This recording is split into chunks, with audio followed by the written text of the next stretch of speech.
ముందుగా అచ్యుతాపురంలో ఏదైతే దురదృష్టమైన సంఘటన జరిగిందో చనిపోయిన వారందరికీ కూడా ఎన్డీఏ కూటమి ద్వారా మా ప్రగాఢ సానుభూతి తెలియజేస్తా ఉన్నాం.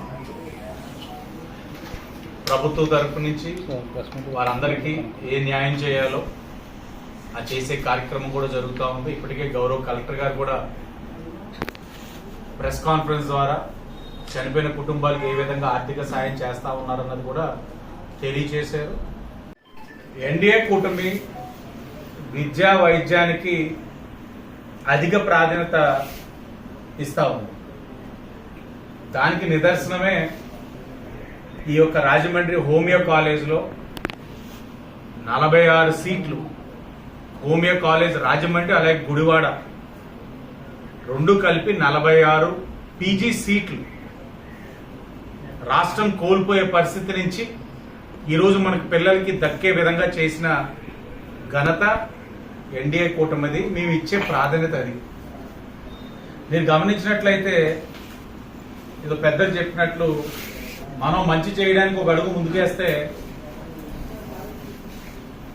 దేవుడు కూడా సహకరిస్తానడానికి ఇదే నిదర్శనం. అల్లు రామలింగయ్య స్థాపించిన సంవత్సరం మీకు తెలుసు 1969.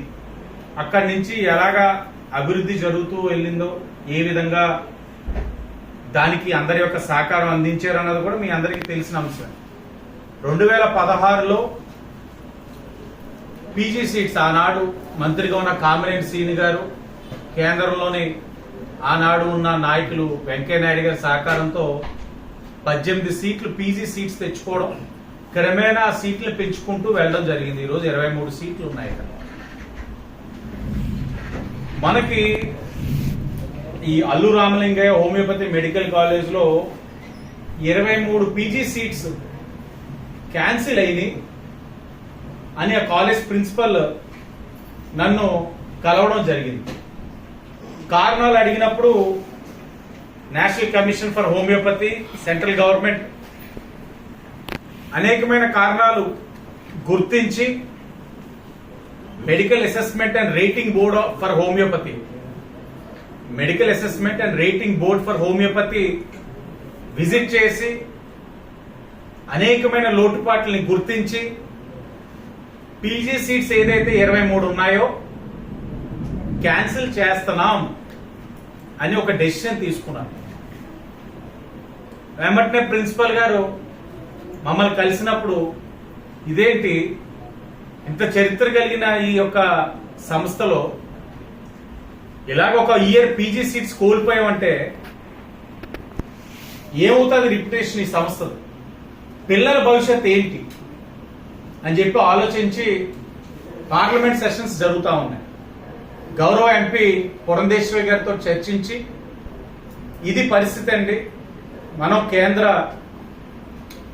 మంత్రి గారితో మాట్లాడాలి, ఆయనతో డిస్కస్ చేసి ఈ ఇబ్బంది నుంచి బయటికి మనం తీసుకురావాలి సంస్థని, తక్షణమే మీరు చర్యలు తీసుకోవాలని అంటే ఆవిడ వెంటనే ప్రిన్సిపల్ గారిని ఢిల్లీకి రమ్మడం, ఢిల్లీకి వెళ్ళడం, వెంటనే ఆవిడ రిప్రజెంటేషన్ ఇచ్చి 18/7/2024 రిప్రజెంటేషన్ ఆవిడ ద్వారా ఇప్పించి నేషనల్ కమిషన్ ఫర్ హోమియోపతి ఆనాడు కేంద్ర మంత్రిగా, ఇప్పుడు కేంద్ర మంత్రిగా ఉన్న ప్రతాప్ జాదవ్ గారిని కల్పించి ఇది సమస్య, మా పిల్లలు అనాసరంగా కోల్పోతారు, వైఎస్ఆర్సీపీ పార్టీ వారి యొక్క తప్పిదాల వలన మా పిల్లలు కోల్పోతారు, ఈ రాష్ట్రంలో కానీ వాళ్ళకి ఆ పీజీ సీట్లు లేదంటే పక్క రాష్ట్రాలకు వెళ్తే